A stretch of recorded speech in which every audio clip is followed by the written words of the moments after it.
nevalina vina nidina tany ambaniny tany nitsanga eo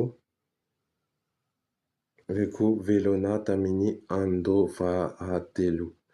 Niakatra any andanitra mipetraka eo ankavavany andamanaitra re meafa ny zavatra jerehatra.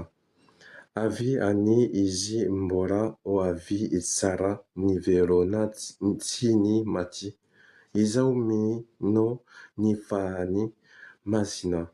Ny Eglizy masina katolika, ny fombiombanany olo masina, ny faranana, ny ota, ny ingadraganany vatantsika ho velona, ary ny faniana mandrekizay. Amen. Amin'ny voan'ny sapel vanvanty.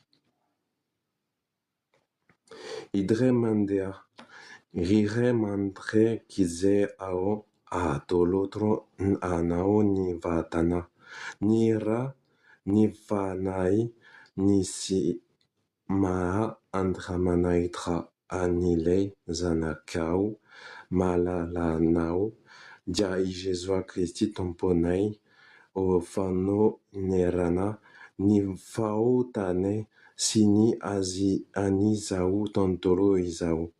Eo amin'ny ny voan'ny sampil mandinika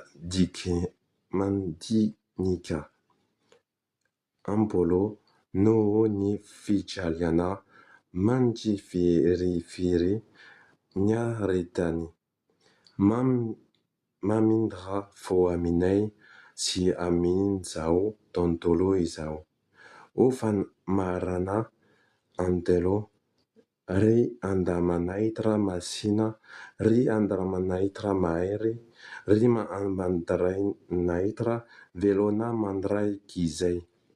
Mamindra fo aminay sy amin'izao tontolo izao.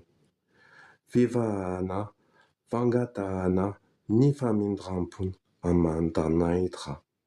Yara ana amin'ny Masimbavy Faustina. Andamanaitra o mi aotra no ny azanao ny famindramponao. Mizaotra o anao ao no ireo fahasoa.